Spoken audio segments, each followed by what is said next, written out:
Back on CBS Sports HQ, Lamar Jackson did not practice today for the Baltimore Ravens in their first practice of the week. This after he suffered a hamstring injury in the second half of their loss to Kansas City.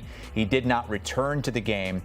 He was replaced by Cooper Rush, so if he's unable to go Sunday against the Texans, it would be Cooper Rush once again, who went 4-4 as a starter last season with the Cowboys.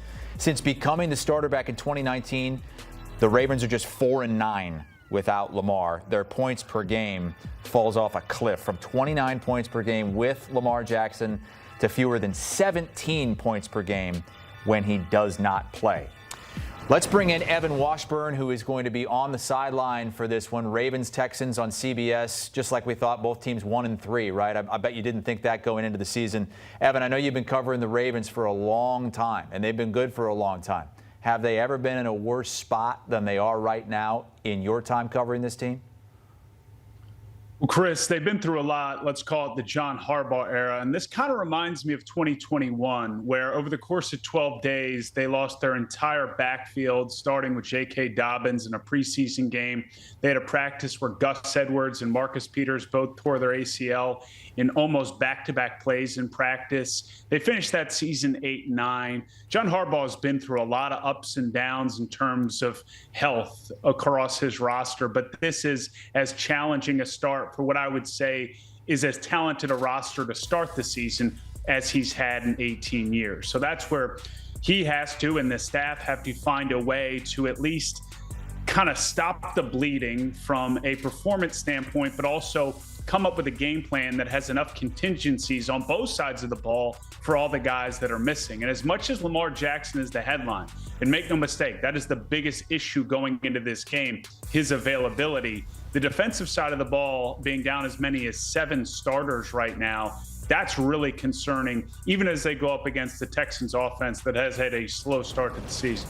Yeah, what's the biggest issue right now when you look, you have maybe the best quarterback in football on one side that might not play, and then you have a defense that's already one of the worst, if not the worst in football, missing a bunch of their key players, at least for the next couple of weeks? I go defensive, Chris, and that's even if Lamar were to miss 2 to 3 games. I think there's a version of an offense with Cooper Rush under center that is nowhere near as explosive. But if Derrick Henry is given more of an opportunity, only 8 carries in that Kansas City loss, he can carry this offense. We saw him do that in Tennessee for a number of years. It's still going to be a challenge. You hope that Cooper Rush could make enough plays to a guy like Zay Flowers, Mark Andrews, Isaiah Likely back. But this defense, when fully healthy, was reeling. And now they've got to figure out a way. It looks like Kyle Van Noy might be back. Travis Jones might be back. That's helpful. But they lost their most important interior defensive lineman in Nnamdi Madubuike for the season.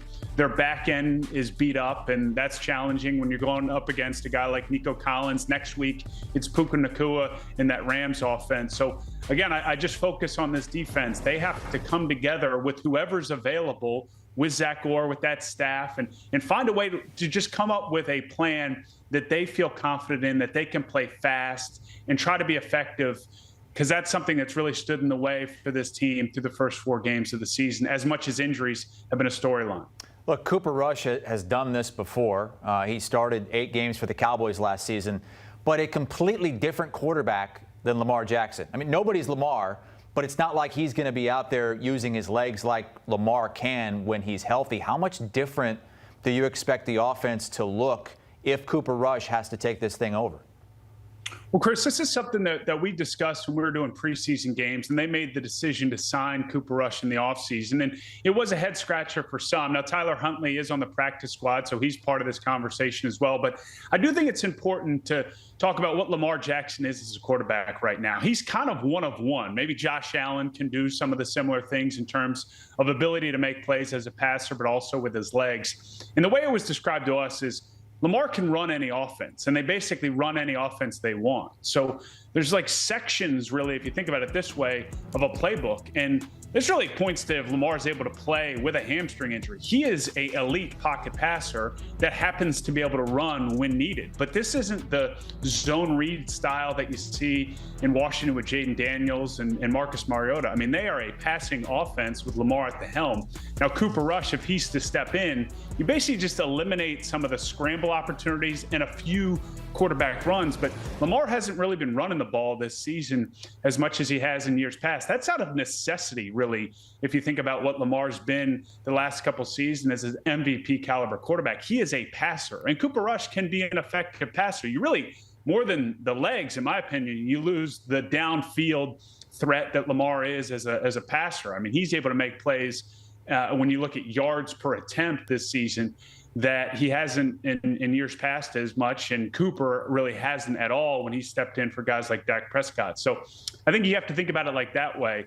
They're taking a section of the Lamar offense. They would give it to Cooper as a passer and hopefully lean on Derrick Henry to do the rest. Well, 24 hours ago on Tuesday afternoon, the Ravens were a 4.5, 3.5 point favorite. That line has swung all the way now to the Texans as a 1.5 point favorite. They were able to get their first win over the weekend. The offense finally broke out, 20 points in that fourth quarter last week. How do they turn that into lasting success on the offensive side? Get right game against Tennessee. They needed it. I thought the biggest takeaway from that game, Chris, was Woody Marks, the fourth rounder out of USC, the running back for the Texans. He was dynamic. He made plays as a pass catcher out of the backfield, also running the ball. And that's what this offense needs. That's what they've been missing. Joe Mixon, we know, is out with the foot injury. Nick Chubb still provides something as a runner, but he's not what he once was. Woody Marks provided some spark, some juice, and that allowed them to be ahead of the sticks a lot of times. They still had too many penalties offensively. But if they can stay ahead on down and distance with a run game on first, maybe second down, that's when CJ's at his best. They can play action. They can hit Nico down the field. They got Schultz at that tight end position. But I think if Woody Marks becomes the guy that they can lean on in the running game, then CJ in this offense, that's still, like, let's be real, in the early stages with Nick Caley running this thing, calling it, first year as offensive coordinator, maybe that's when they start to kind of really create the identity they want moving forward. And as crazy as it sounds, Chris, Tennessee was a get-right game for the Texans, and right now the Ravens' defense is one that would appear to be an opportunity to continue that momentum just with the way they've performed and how banged up they are. Yeah, it's the lowest-scoring offense against the highest-scoring defense. The Ravens giving up the most points per game so far this season in the NFL. Evan Washburn is going to be on the sideline for this one. That game in our 1 o'clock window on CBS. 1 and 3 teams have been able to make the postseason in this new format since 2020. It's happened 5 times, including last season. The Rams did it. We'll see which team can pick up the big win this Sunday on CBS and Paramount+.